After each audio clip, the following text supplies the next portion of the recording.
At 05:24, the sky over Fort Calumet held the first trace of morning. Major Emily Hart stood outside the gated entrance, her breath misting faintly as she waited for clearance. The guard scanned her badge, barely glancing up. She gave a small nod and stepped through, the weight of the manila folder under her arm reminding her of everything she couldn't afford to get wrong. Inside the intelligence wing, the fluorescent lights flickered on as she moved past locked terminals and security doors. Her boots clicked against the polished floor, echoing in the quiet before briefing hour. Her uniform was crisp, hair pinned neatly, expression unreadable.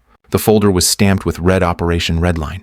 Priority. She had reviewed the material for 10 hours straight and was certain of one thing. The plan, as written, would get people killed.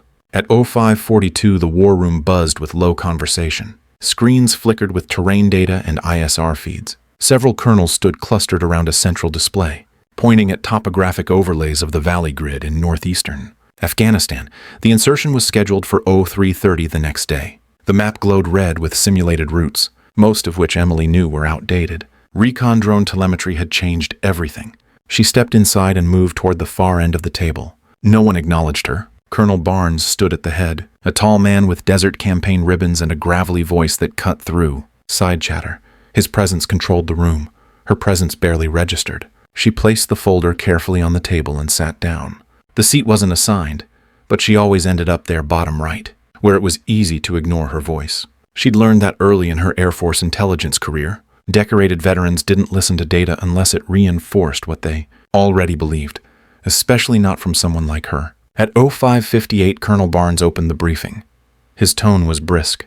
He summarized the mission's objective and HVI extraction followed by data. Seizure from a known compound operated by hostile insurgent forces. 2 teams, Alpha and Delta, would fast rope in using HH-60Gs under cover of darkness, strike fast. Then exfil before 050. Emily listened carefully, already spotting discrepancies. The plan was built off signals intel from 48 hours ago. In the last 9 hours, drone footage from a MQ-9 Reaper showed enemy movements redeploying around the LZ. Heat signatures had increased. Comms intercepts hinted at a possible ambush. At 06:04, she raised her hand. Barnes glanced her way but didn't nod. Captain Reese was called on instead, detailing insertion altitudes and weather conditions. Emily lowered her hand. It wasn't worth forcing. Not yet. When the floor opened for recommendations on LZ parameters, Emily cleared her throat and leaned forward. She referenced the latest UAV data from 0300 and started to explain how the terrain masking had shifted. The LZ was now being bracketed by repositioned mortar teams. The risk was critical. Barnes cut her off. He said the intel had already been reviewed.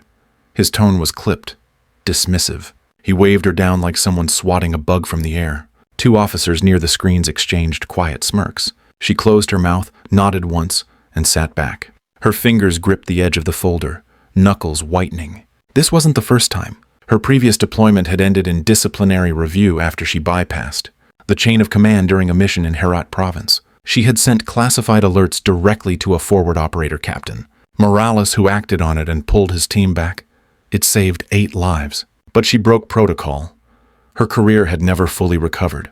At 06:17, Colonel Barnes pointed at the main route again. He called it clean. Emily saw the heat spike on the ridgeline in her mind. A cluster of 9 signatures moving east. Mortar tubes had been spotted in the last sweep. She knew what would happen if Alpha Team landed there. She tried again, spoke up during a pause in the conversation, highlighted the timestamp of the data. Barnes interrupted mid-sentence. His voice was louder now. He said her concerns were logged and dismissed. There was no room for hypotheticals, not on mission day. A heavy silence followed. No one looked at her. Not directly. The air in the room cooled despite the humming projectors. Emily folded her hands on top of the folder. Her voice was quiet now, but inside her head the warning screamed. At 06:29, the briefing moved into final prep, loadouts, comms, row E. She sat through it all, still as stone. The map on the display glowed faintly red, marking a route that now looked like a kill zone. Her jaw tightened. She could smell the dust and cordite of a battlefield that hadn't happened yet. 18 men would walk into it, unless she found another way. She thought of the device sewn into her uniform seam. It wasn't standard issue. It wasn't supposed to exist, but she had built it anyway. Because moments like this didn't just happen, they repeated, and she wasn't going to watch it happen again. Major Emily Hart sat motionless at the edge of the conference table. her eyes locked on the folder as if willing the room to disappear. The low hum of voices around her was distant now, filtered through layers of focus and frustration. Her fingers flipped the cover open, revealing the stacked analysis that had kept her awake until 03:47. Page 1 was the composite heat map from the MQ-9 Reaper's latest pass. The signatures had doubled since 23:00. She circled the southern ridge with her pen, eyes narrowing at the spread of thermal concentrations.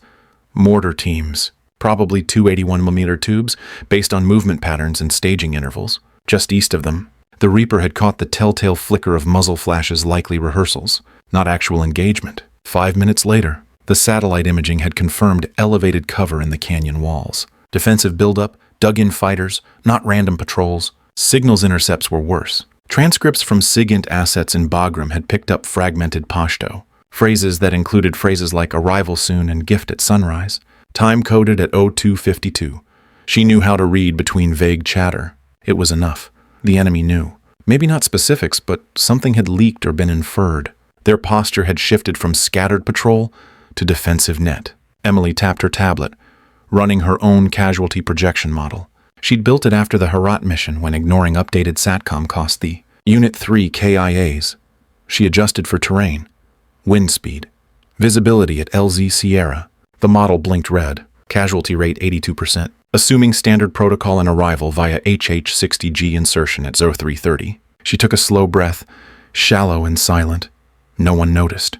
The room was locked on Barnes, who was diagramming ingress paths with a laser pointer, like nothing had changed since the last war. Emily paged to the last section overlay of the enemy's new positions and planned landing vectors.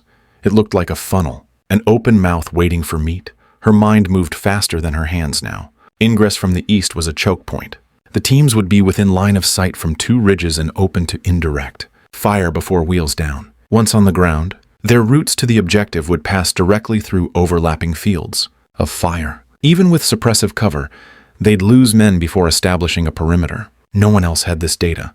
The last drone feed arrived at 03:03. The satellite pass had been exclusive to her clearance channel. If Barnes had seen any of this, he wasn't showing it. More likely, he hadn't bothered. His mind was already on the next medal, not the math. She marked 3 danger zones on the map with red X's. One of them was precisely where Delta Team was set to deploy. The irony wasn't lost on her. The last time she'd marked a red X, she nearly lost her career for it. That one had been ignored too, until the bullets started flying. Her jaw tensed. She had about 90 minutes before the final ops lock. After that, nothing changed without a direct override from command or a critical incident. In progress, neither was likely, unless she made one happen. Her eyes flicked to the ceiling speaker above the projector screen. It looked harmless, just a comms relay. But inside, it was a routed access line, part of a redundancy system built during the last renovation. She knew, because she'd coded part of it. No one else in the room realized how thin the wall was between protocol and truth. At 06:42, she closed the folder. She didn't need to look at it anymore. She already knew the outcome if she did nothing. 18 men. 1 route. 1 mistake. No second chance. The data didn't lie, but the system still might. At 06:48, Emily Hart spoke again. The air in the war room had shifted slightly, less hurried now that the main briefing had been delivered. She waited for a moment of silence, then leaned in with measured calm. Based on new drone telemetry from 0300, she said, enemy movement patterns no longer aligned with the existing plan. The data suggested a shift toward concentrated fire positions on the east ridge. Colonel Barnes didn't even look up. We've reviewed the latest feeds. Major, he said flatly. His hand waved in her direction, not as invitation but dismissal. He turned back to the projection, pointing toward the simulated ingress route. The red line traced directly through the kill zone she had marked less than an hour ago. She tried again, this time referencing SIGINT transcripts. The enemy was waiting for them. She kept her voice calm. The facts didn't need volume. They needed attention. Captain Monroe let out a sharp exhale, half laugh, half sigh. This again, he muttered, glancing sideways at another officer. He didn't say it loud, but he said it just loud enough. Something about analysts and their theories. She caught it all. No one corrected him. No one spoke up. Her badge still read Major, same rank as many in the room. It didn't matter. Not here. Not now. Barnes raised a hand. That's enough. Major, we're past that point. The final op orders are set. Her mouth stayed open for half a second longer, just long enough to catch herself before replying. She nodded once, tightly, then sat back. They continued around her like she wasn't there. Laughter returned to the edges of the table.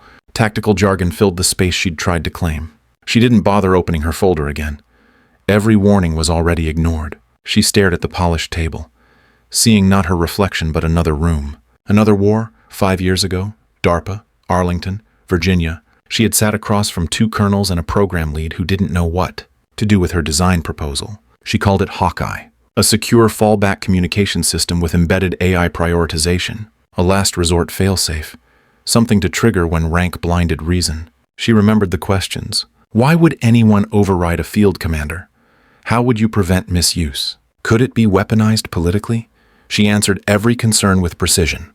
Hawkeye didn't make decisions. It didn't launch missiles. It just forced people to stop and see, to look again, to listen to the quiet voices when the loud ones got people killed. Back in the war room, the clock read 06:59. The comms officer was already preparing the network for the morning net sync. There would be no more opportunities to change course. Not through standard procedure. Not through polite persistence. The next voice that mattered would be the one that came from the ceiling. Emily folded her hands, let her breathing settle. The sense of being ignored had once made her furious. Now it just clarified her next step. The last time she waited, people died. She wouldn't wait again. At 07:03, Colonel Barnes was mid-sentence, briefing final comms procedures when the ceiling speaker cut in with a static pop.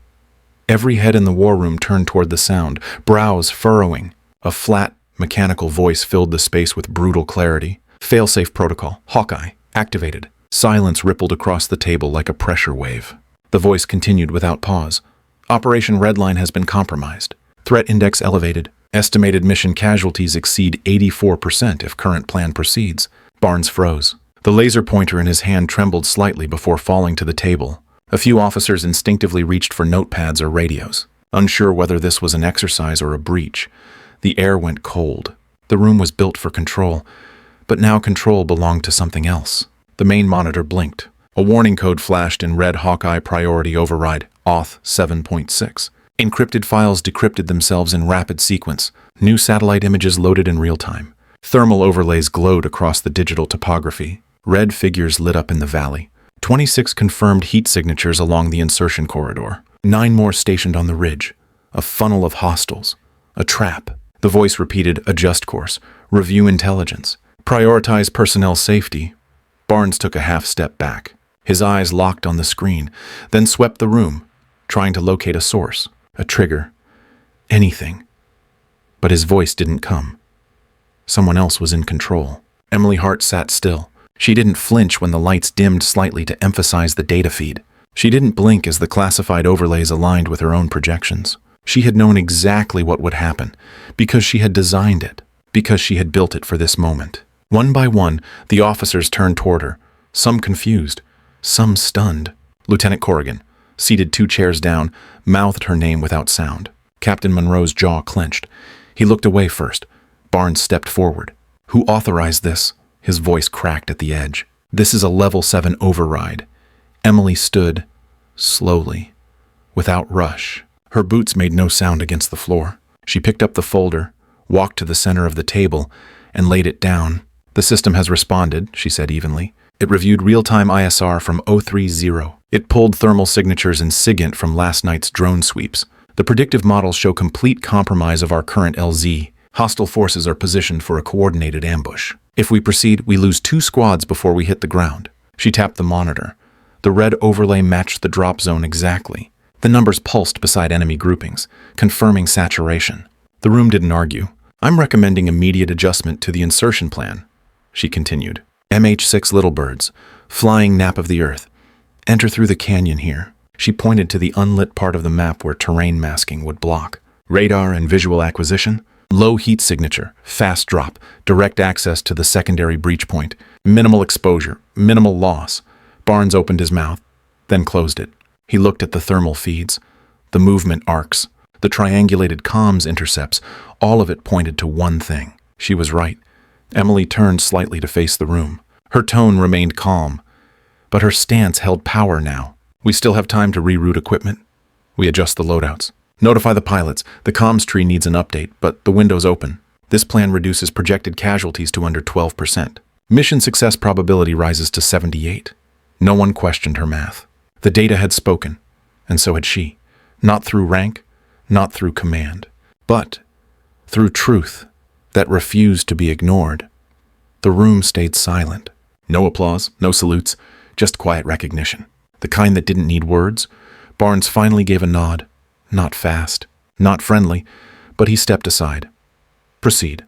Major, let's hear your full plan. Emily opened the folder again, and this time, they listened. At 0741, the war room had mostly cleared. Mission planners were scrambling to relay new instructions. Techs updated the comms tree and flight crews were notified of the change. The atmosphere shifted from structured authority to quiet momentum. But Emily remained at the table, double-checking coordinates. When Colonel Barnes approached with a clipped voice and clenched jaw, "That override was not your call," he said.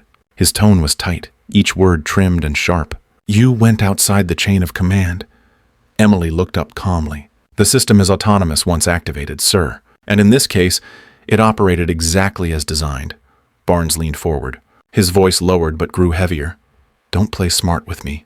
You triggered it. You bypassed me in front of every officer in the room." Before Emily could respond, the door opened. Brigadier General Mark Dayton entered without ceremony, flanked by 2 aides. The room adjusted immediately. Even Barnes straightened and cleared his throat. "General, sir, I'm aware."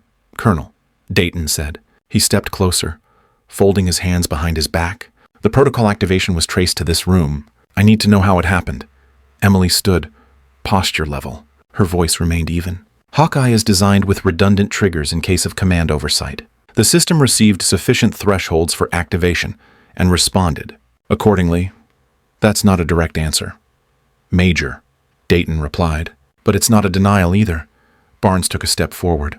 "Sir, the system was abused." Major Hart inserted herself above the command structure. "That can't go without consequence." Dayton didn't look at him. He kept his eyes on Emily. The room was still. He let the silence stretch. "Is it true you contributed to the design of the failsafe?" he asked. "Yes, sir," Emily replied. "During my time at DARPA, I was on the initial dev team for Hawkeye's decision layer logic and threshold. Indexing. It was built for scenarios exactly like this. And you believe the threshold was met. The available data at CO300 showed a catastrophic risk to mission personnel. The original plan would have resulted in high probability of loss. The override allowed for reevaluation and course correction." Dayton gave a small nod, unreadable but deliberate. Colonel Barnes shifted beside him, jaw flexing. "Sir, if I may, this kind of unilateral action sets a dangerous precedent." Dayton finally turned to face him. "A dangerous precedent is allowing bad intel to run unchecked because someone's too proud to be questioned. What happened today was inconvenient, but from what I've seen, it may have prevented something worse." Barnes said nothing. "We'll review the procedures," the general continued, "and I expect a full report, Major, on your part in the activation and on the revised plan. But for now, let's make sure the mission goes forward with the right intel." Understood, sir," Emily said. Her voice held steady. Dayton gave her a small look, just short of approval, then turned to leave. Barnes lingered a few seconds longer. His mouth moved like he wanted to say more, but in the end, he followed the general out, leaving her in the quiet, data still glowing on the screen behind her. At airweight 32, Emily stood outside General Dayton's office. The aide gave her a quick nod and motioned her inside. The blinds were drawn. The room was quiet. Colonel Barnes was already seated across from the general's desk, arms folded, eyes forward. He didn't acknowledge her. Dayton looked up from a folder and gestured to the chair across from him. "Sit down, Major." She did, posture straight, hands still. The general closed the folder and let a few seconds pass before speaking. "Let me be clear. Operation Redline is proceeding under the revised plan you proposed. Teams are already adjusting flight prep. No casualties. That's the goal now." She gave a single nod, careful not to relax too early. "The Hawkeye protocol is being reviewed," he continued. "The trace led to a device that shouldn't exist on this base. We'll deal with that separately. Right now, I want to talk about your assignment." Emily kept her face neutral. Barnes shifted in his seat, but still said nothing. "Effective immediately," Dayton said. "You're being reassigned. You will serve as Chief Intelligence Officer for SOCOM Echo Team. You'll report directly to me, bypassing conventional command for mission-critical analysis." The words landed without ceremony. No applause. No decoration. Just a simple shift of authority. You'll be working alongside Tier 1 operators, he added. That team is standing up for high-tempo tasking and needs the kind of insight you've shown today. The role comes with elevated clearance and full access to ISR tasking. Authority? She didn't move, didn't smile, but something behind her eyes settled. Understood, sir. Barnes finally turned toward her, only slightly, his jaw locked, shoulders stiff. The tension didn't need to be spoken. His grip on her future had just been cut. You'll move offices today, Dayton said. There's a mission brief at 16:00. I expect you to lead the intel prep. Do you have any questions? None, sir. Good. Then you're dismissed. Emily stood, offered a crisp nod, and turned to leave. As she passed Barnes, their eyes met for a single breath. His stare was flat, but she saw what sat behind it. Not defeat, something harder. Recognition. She didn't need a word from him. The room itself had already said enough. At 03:28, the operations center was dim but wide awake. Banks of monitors glowed soft green and blue, streaming real-time telemetry from the field. Emily Hart stood behind the central console, hands clasped behind her back. The MH6 Little Birds were already airborne, 6 minutes ahead of adjusted schedule. Their infrared outlines were visible on the left screen. 4 heat signatures packed tightly in each bird. No radio chatter. Calm silence was strict until boots hit dirt. The aircraft hugged the canyon walls, flying nap of the earth through the eastern corridor Emily had identified. The terrain masked their radar profile. The satellite overlay confirmed the route remained clear. A thermal pass from a Keyhole-class recon sat at 0319 had shown no new movement in the canyon. That window was narrow. The teams moved fast. By 0331, insertion was complete. 16 operators, divided into Alpha and Delta squads, spread into cover. The only sound in the command center was the low hum of fans cooling the monitors. No one spoke. Eyes stayed locked on the movement trails drawn in faint arcs across the map. Emily tracked them one by one. At 0337, the first sentry dropped. A faint flash appeared on the thermal feed, followed by a disappearing heat signature, exactly where she'd marked the ridge. No gunfire, just movement. The next contact came 2 minutes later. Another outpost neutralized. No alarms, no comm spike from the hostile side.